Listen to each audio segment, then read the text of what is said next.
Good morning, everyone. Good morning. We are all dragging so bad this morning. June didn't want to get out of bed. Charlie asked if she could skip school. I'm still not awake. I feel so tired. And you're drinking coffee, which you usually don't do, so. Yeah, I just switched from mushroom coffee to regular coffee today because I'm dragging, so. I know, I wonder if it's the weather or what. We've got rain coming in, which is why I'm trying to shoot this vlog before it rains, but all week. It's like a 10-day forecast of rain. Yeah. And then we were up late last night. We did the webinar with Paul and Edwin, the co-founders of Seedtime, that planning calendar I was telling you guys about. I do have a link, so if you missed the live webinar, you can go back and watch the replay walking you through how to utilize Seedtime. And then there are some special offers they gave our viewers that'll be good through Couple days. Thursday. Be good through Thursday night. So if you want to go back and watch that, I'm going to put the link to that down below.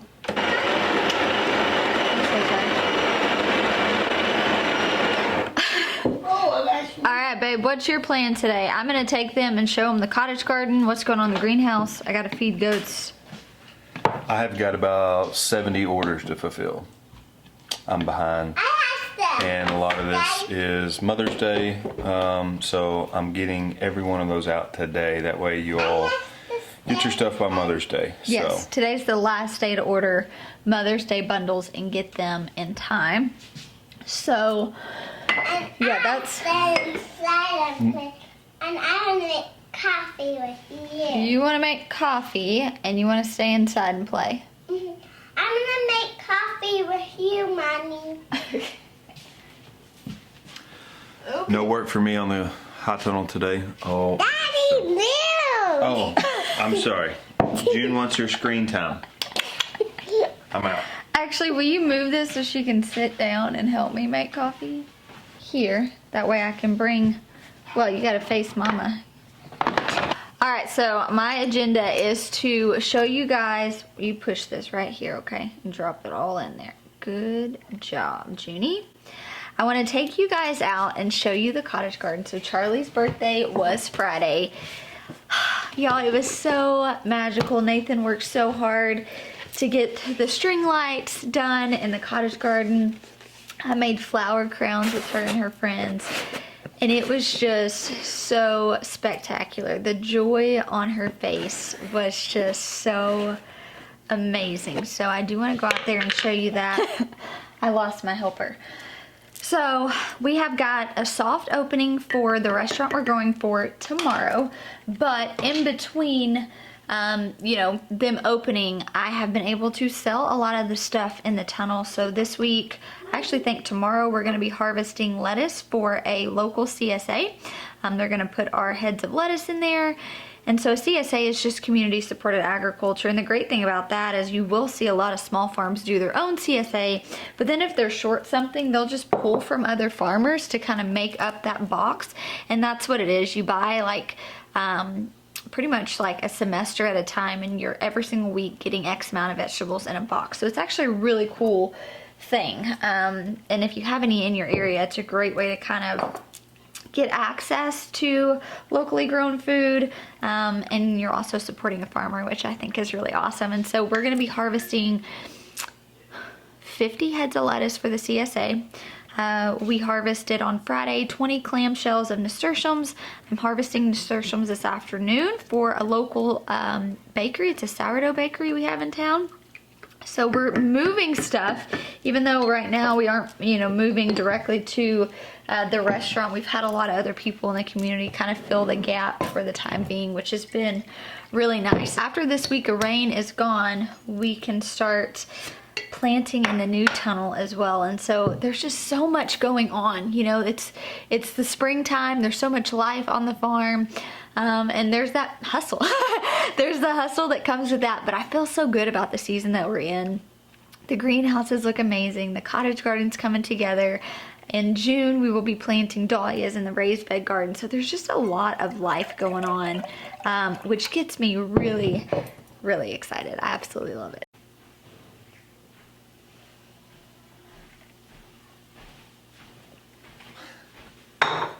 had a little mustache.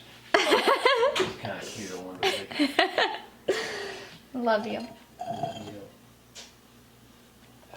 Alright, I'm gonna go feed babies and show them the cottage garden. Okay. Love you. Love you.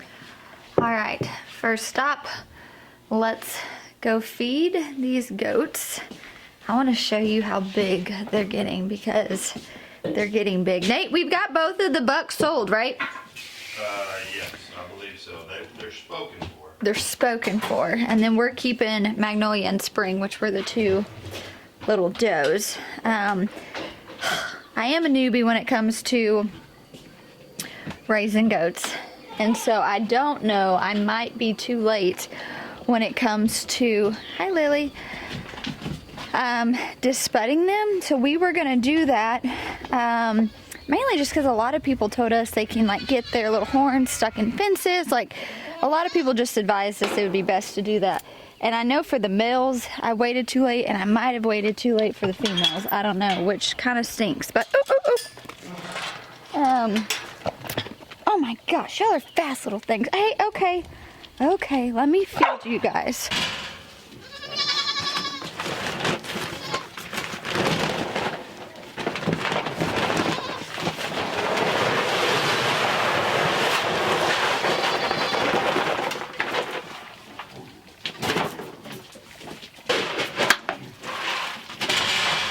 Okay, I hear you.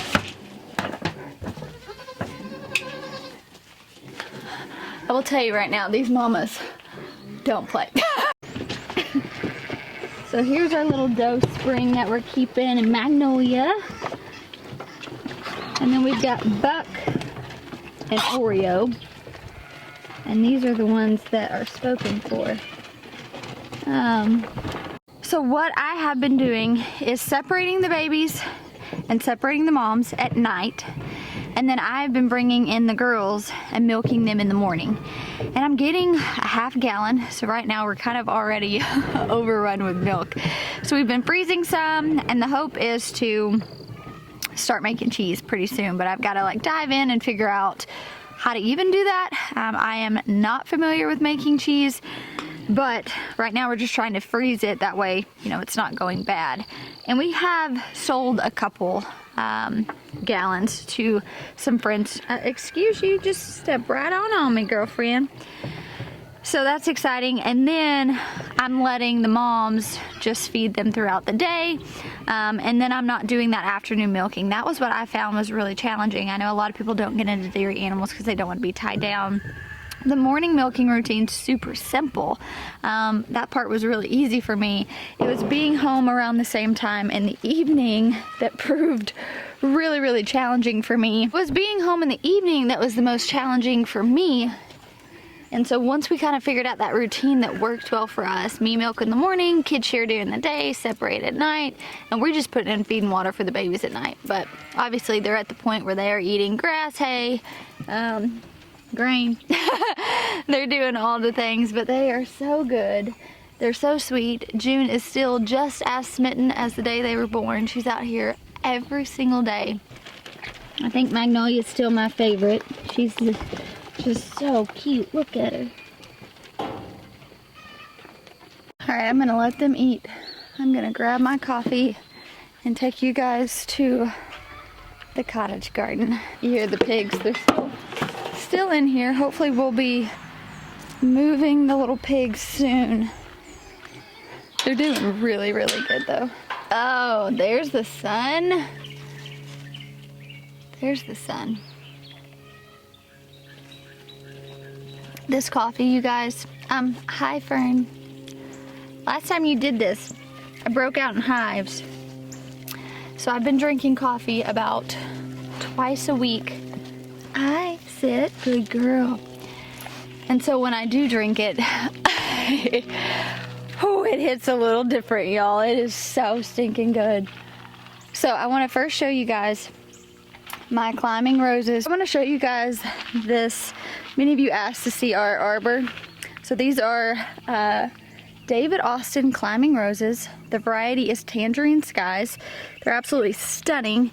And many of you guys asked to see the arbor, but it got really hot here.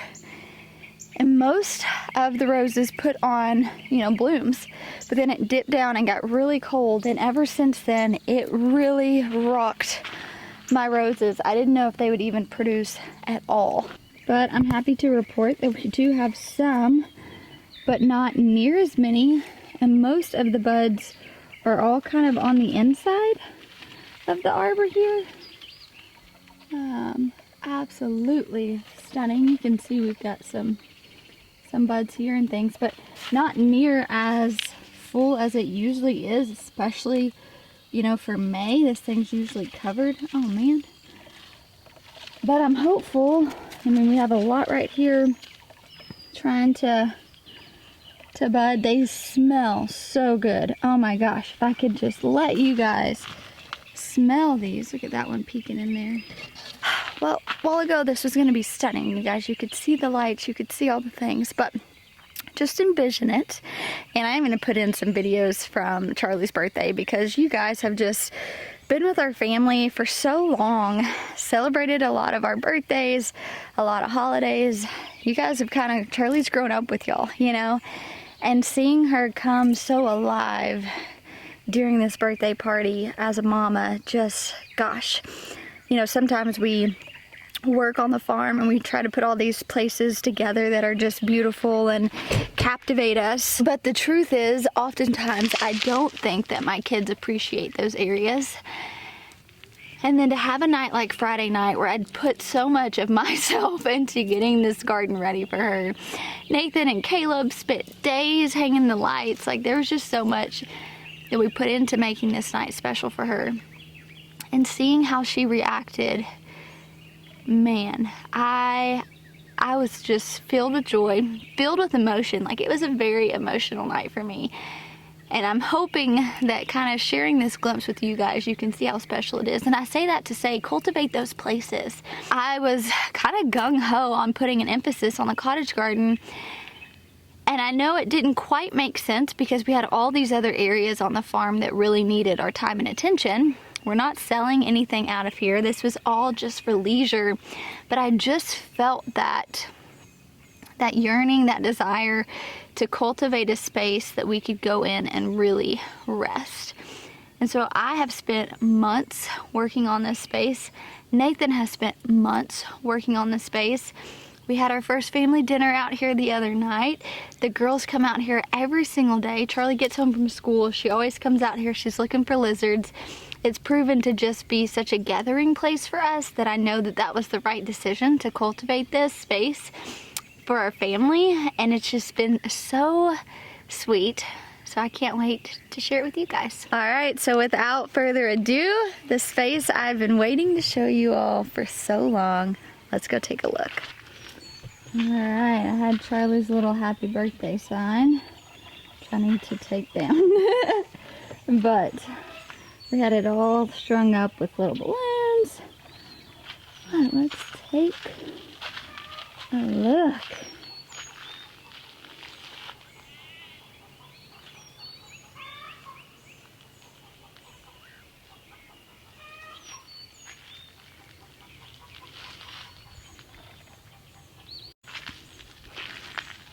So I still have a few more things to plant out over here. Not a lot, mainly just status. Finally got the green stalk planted, some borage, some lettuce, got some pansies in here and violas. And then I threw in like some lemon balm. These are actually on sale right now for Mother's Day. So if you're looking for a gift for your mamas, I'll throw my coupon code up here. You can get an extra $10 off the sale. I've got my other one over there I haven't planted yet. And then I have another one that I'm going to put somewhere in this area. But it's doing really well. I just planted that. And I planted these little planters a while ago, but they're doing really well too. For the most part, I've got a few more planters to plant and the green stalks. But other than that, the cottage garden is done. So I've got this nice little border of roses here. And then in between, because that hard frost really kind of set some of my stuff back, I decided to plant like status so that nothing was kind of left empty. But I have to show you these roses that are blooming. We actually moved these from the high tunnel and it stunted them for a year. I do not know the variety at all. Some of you guys might actually be able to tell me. They are the most beautiful rose I have ever encountered in my entire life. Look how stunning. They just don't even look like a rose. I mean, they're so prolific. So I'm going to be harvesting some of these this week to freeze dry to try to preserve them just like this to maintain their color. I think there's a lot of fun things I can do with this. But check out all of that detail, you guys. If you know the variety, please tell me. It's this beautiful kind of white, but then it has these little peach tones. So you can see around it, there's these little peach tones, but it opens up to be this like cream off-white. I don't know, it's beautiful. It's super compacted, so you guys can see here. It's not really tall, it's just bushy, but there are a ton of blooms on it. And then I finally saw today where the echinacea is starting to bloom. So I actually freeze dried this last year and it did so well. So you can just like dry it by hanging it upside down, which it did really well. But I told you guys I am working on doing herbalism. I actually just signed up for I'm doing the intermediate guide to herbalism. I am doing formulations, so figuring out dosages for adults and children. I'm doing that course. And then I'm doing holistic approach to self-care for stress management. So I'm doing all of these through the Herbal Academy, which just came highly recommended. I reached out to them. I am really excited to do that because I am growing a lot of stuff in here and I want to know how to best use it. So if you're interested in any of their short courses or anything, I'm going to put a link down below. But that is what I'm going to be doing. I'm going to be figuring out how to use the echinacea in a medicinal way, which is not what I've done previously. I've mainly just dried them and used for aesthetics, which was not the original use. I just didn't know what to do with it. So the plan was always, to use it for its medicinal purposes. I just didn't know all the ways to go about that. And so you can see these are so big. So these are only 2 years. I put these in last year. But they are coming right along. And so I am excited to really use these for all their medicinal purposes. All my chamomile over in there is looking great. I do want to save some of this for the tour, but check out those string lights. So we have them literally on like every corner. They go from there to the greenhouse. So they look so good. And then I did want to show you guys some of these other, and I am seeing a lot of wild dandelions. And so I know I can do a lot with those. Dandelion tea, a whole bunch of stuff. So I'm gonna be going through and kind of foraging. They also have a foraging workshop that Nathan was really into. I did plant in the cottage garden pink dandelion, which isn't as prolific as wild dandelion, but also has a lot of really cool properties to it. So we did have some extra roses that we just kind of threw back here. This is a beautiful yellow. It came from the raised bed garden. And then we have a little pink one down there. But I got all my beds planted. Everything in here is either a grain, a flower, or an herb. You can see here my balloons kind of popped, but we had a whole little photo shoot area over here for Charlie. Oh, I also wanted to share with you guys the Willow. Look how big she is. So when I do the garden tour, which hopefully I can get that up, the cottage garden tour this week, I'm gonna do it in the afternoon. That way it's not so bright, which I thought it wasn't gonna be bright when I started this vlog. And that way you can see all the little twinkle lights. You can see the willow. The willow has probably grown about 3 times the size of when we bought it. It stays really wet. And so even though we do have like gravel in here, that loose small gravel, the willow is thriving. So I can't wait to go through and just share with you guys the varieties of the things I'm growing. And even though Nathan and I both have put in a lot of work in this space, I think because The intention was not to sell any of this. The intention was to just grow beautiful flowers that made me happy, to grow herbs that we could use for medicinal purposes, teas, etc. It hasn't felt like work, and that's really something I wanted to talk to you guys about today. I shot a vlog a few weeks ago saying, you know, how we're really prioritizing rest and self-care in this season. And I know for many gardeners that can be really hard, especially when those seasonal shifts happen. When you go from winter to spring, it's like fast out of the gate, right? We're all just kind of dig our heels in, if you will, and just get to work. But that can be overwhelming. So while I am fully aware that you have to put in work to get to those goals, to see that outcome you want, you can't lose yourself in the process. And I think that that's kind of the space I found myself in, as I was trying to make every single space on my farm, you know, profitable. And we are a for-profit business, and so that makes sense. But I didn't really emphasize enough on creating a space where I could just dwell to be creative, where I could just sit and have family dinners, where I could just, and that's the thing too, I think because I viewed this whole space so differently, even though there is work, I'm looking right now, I'm seeing weeds, I'm seeing things that need to be done, I don't feel the need to have to do them. And I do think that that is really important as a gardener. Even as a homesteader, there are always going to be tasks to do. But if you can sit and just enjoy what you've worked towards, I do think that that is so valuable. It is going to fill you up so much. It's going to keep you wanting to come back. And that is what I found this space has done for me. It's kept me wanting to come back to the garden. And it's so funny because I talk about that in my book often. You know, creating these spaces that just fill you up. But it's so easy to overlook that and kind of dismiss its importance. And so this cottage garden has just meant so much restoration for me, really. It's put me in such a good space of just dwelling in the garden.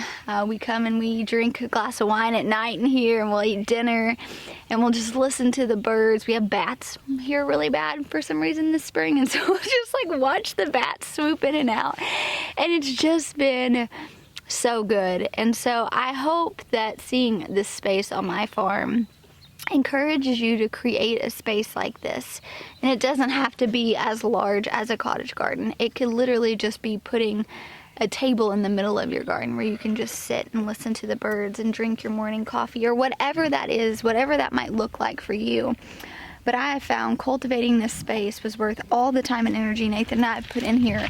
And what's been so surprising to me is how much I've found him in this space. He keeps coming out here. He keeps saying how beautiful it is and how much it's just filling him up. And so it's just been a really, really cool thing to witness and have poured so much time into. And now it's just this beautiful part of our farm. And I'm so glad I get to share it with you guys. All right, well, the rain certainly didn't come. And the sun certainly came out. So I'm gonna go inside, edit this video for you guys. A couple reminders. If you wanna catch the replay of the Seedtime webinar, the link to watch that replay will be down in the description. Greenstock is having their Mother's Day sale where you can stack my code to get a discount. I'm pretty sure it's like the 7-tier and the 5-tier, the leaf and the original. And then my code to stack on top of that for another $10 off is right here. So, and then if you want to look at any of the Herbalism courses, I'm doing the intermediate guide to Herbalism. It's a 2-year program, but I'm going to be sharing so much of that, the recipes that I'm making as I'm learning. So many of you guys have asked for that content, and I'm excited to be in a place where I can really just dive into it and learn more. That way I can best teach you guys and really just prioritize that. That's my goal for the entire cottage garden, is eventually for it to just be a medicinal garden. And so I'm excited. I'm excited to learn. I'm excited to teach you guys as I learn. But the links for everything I mentioned today are going to be down below. I'm sweating now. And I think I'm gonna go pour my coffee over ice. But thank you guys for hanging out with me. Happy Monday. Gosh, we are so thankful for you guys. I know I tell you that often, but it really is such a joy just to be able to live our lives with you guys. So thank you for supporting us, our small business, for tuning in, seeing what we're up to. We could not do this without you guys. So thanks for hanging out. I'll talk to you soon.